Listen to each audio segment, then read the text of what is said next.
কৃষি কাৰ্যৰে সুন্দৰ নিদৰ্শন আলোচনী পন্থা আলফা সদস্যৰ কথাৰে নহয় হাতে কামে আলোচনা পন্থী আলফা সদস্য ধান খেতি মৎস্য পালনকে ধৰি আন কৃষি কাৰ্যৰে স্বাৱলম্বিতাৰ সুন্দৰ নিদৰ্শন একেদৰে আলোচনা পন্থী আলফা সদস্যক আদৰ্শ হিচাপে লৈ গয়া ৰাইজ নামিছে কৃষি কাৰ্যত অনুপ্ৰাণিত আজি নৱপ্ৰজন্ম নলবাৰীত আলোচনা পন্থী আলফা নেতা বিজু ডেকাৰ নেতৃত্বত সেউজ বিপ্লৱ প্ৰায় 60 বিঘা ভূমিত ধান খেতি মৎস্য পালনকে ধৰি কৰিছে আন কৃষি আলফা নেতা বিজু ডেকাৰ নেতৃত্বত কেইবাজনো সদস্যই কৃষি কাৰ্যত মনোনিৱেশ কৰি পৰিয়াল পোহপাল দিয়াৰ লগতে নিজে স্বাৱলম্বী হোৱাৰ চেষ্টা অব্যাহত ৰখা পৰিলক্ষিত হৈছে ক'ব গ'লে মই আগৰ পৰা ক'ব লাগিব অকণ যে আমিতো আলোচনা আমাৰ শেষ হৈছে এটা প্ৰচেছত আছে কাম কাজৰ সেইখিনি আমি নৰখি চৰকাৰীভাৱে আমাক যিখিনি মাটি এলটমেণ্ট দিছে সেই মাটিখিনিত এনে পৰি ৰখাতকৈ আমি কিছু কাম কৰাৰ কাৰণে আগবাঢ়িছোঁ গতিকে এনেকুৱা ধৰণৰ মাটি মানে সুবিধাজনক মাটি পালে যাতে এটা মাটিতে যাতে 3-4টা খেতি কৰিব পাৰি এতিয়া মই দেখিলে আপোনালোকে এইখিনিত 60 বিঘা মাটি আছে 60 বিঘা মাটিত মই কি কৰিছোঁ মাছ ৰোপণ কৰিছোঁ মাছ খেতি তাৰপিছত মাছটো উঠাই দি আকৌ বোকাতে মই হাল নোবোৱাকৈ মই বড়ো ধান খেতি কৰিছোঁ তাৰপিছত বিভিন্ন ধৰণৰ আপোনালোকে সেউজ বিপ্লৱ দেখিছে পাৰে পাৰে মই অমিতা খেতি কৰিছোঁ ভোট জ্বালা খেতি কৰিছোঁ আৰু বিভিন্ন এইটো ফেচবিন লগাইছোঁ মই এটাই মোৰ লক্ষ্য উদ্দেশ্য কি আমাৰ যিখিনি সংগ্ৰামী সতীৰ্থ আছে তেখেতসকলে চৰকাৰে দিয়া মাটিত খুচিমতে যি ভাবে তাত হ'ব সেইভাৱে তেখেতসকলে যদি আগবাঢ়ি মই কৰা ধৰণে বা মোতকৈ ভালকৈও কৰিব পাৰিব কিছুমানে আইডিয়া আছে কাৰণ মই খেতিৰ নলেজ নাথাকিলেও মই প্ৰেক্টিকেলি কিছু মই নিজে কৰোঁ যিহেতু প্ৰেক্টিকেলি মোৰ নলেজ আছে আৰু ক'ত কিটা আৰু কৰি থাকিলে এনেও নলেজটো ডেভেলপ হয় গতিকে আমি খেতি কৰিম বুলি ওলাই অহা নাই আজি যুৱক যুৱতীসকলে খেতি বাদেই দিছে কিন্তু সেউজ বিপ্লৱৰ বাহিৰে কিন্তু বিকল্প নাই কাৰণ আজি আমি যিখিনি কণ্ট্ৰলৰ বিনামূলীয়া আমি চাউল খাওঁ সেই চাউলটো কেনেকুৱা ধৰণৰ আপোনালোকে জানে দুনিয়াৰ মেডিচিন থাকে কিবা থাকে বাৰু চৰকাৰে চাউল দিছে চাউলেদি আমি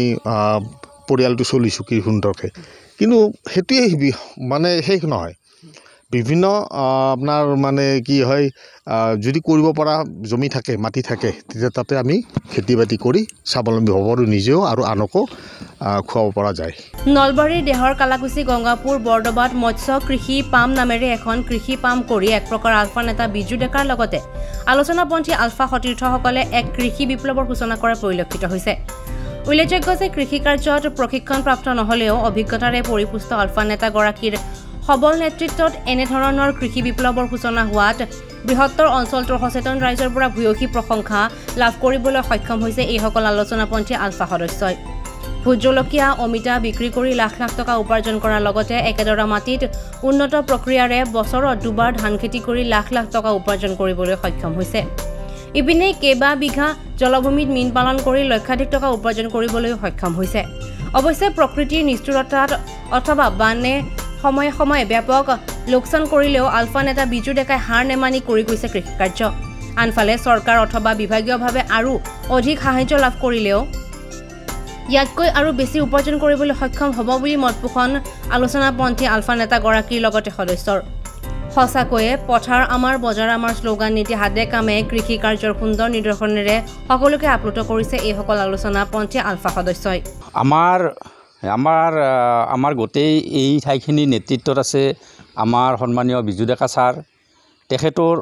অহোপৰুষাৰ্থ চেষ্টা অক্লান্ত প্ৰচেষ্টাৰ ফলত আজি আমাৰ দেহৰ কালাকুচি গংগাপুৰ এই বৰদবা ৰিজাৰ্ভখনত আমাক চৰকাৰে এইখিনি মাটি দিছিলে আৰু আমাৰ সন্মানীয় আমাৰ মহাশয় আমাৰ বিজু ডেকা ডাঙৰীয়াৰ অক্লান্ত পৰিশ্ৰমৰ ফলত আজি এই মাটিখিনিত আমি খেতি কৰি এটা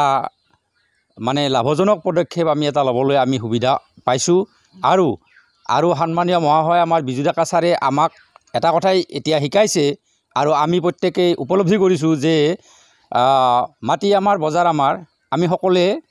এই কথাত গুৰুত্ব দিব লাগে তেতিয়াহে আমাৰ জাতিটো সুৰক্ষিত হ'ব আৰু আমি সবে প্ৰেক্টিকেল হ'ব লাগে আমি এই ধৰক ভূমিখণ্ডত আমি দুবাৰকৈ আমি কৃষি শস্য কৰিব পাৰিছোঁ। আমি উন্নত মানদণ্ডৰ অমিতা গাছ ৰোপণ কৰিছোঁ। তাৰোপৰি আমাৰ এনেই থকা পানীভূমিত আমি মাছ খেতিৰ আমি মীন পালনৰ ব্যৱস্থা কৰিছোঁ। আৰু আমি মোটামুটি 10-12জন আমি মানে বেকাৰ ল'ৰাই আমি ইয়াতে কিছু হ'লেও অৰ্থনৈতিকভাৱে সকাহ পাবৰ কাৰণে আমি সামৰ্থ্য হৈছোঁ। আৰু এতিয়া আমাৰ আচলতে যদি আমাৰ সন্মানীয় বিভাগসমূহে চৰকাৰৰ আমাৰ অসম চৰকাৰৰ সন্মানীয় বিভাগসমূহে আমালৈ অলপ সুদৃষ্টি দিয়ে, আমাক কিবা কিছু আঁচনিত অন্তৰ্ভুক্ত কৰি আমি আগলৈ আগবাঢ়ি যোৱাত আমাক সহায় সাহায্য কৰে, তেতিয়াহ'লে আমি নিশ্চয় ভৱিষ্যতে ইয়াতে এটা কৃষি জাগৰণ এটা আনিবলৈ আমি সক্ষম হ'ম। ভৱেশ কুমাৰ দাসৰ ৰিপৰ্ট DA 365।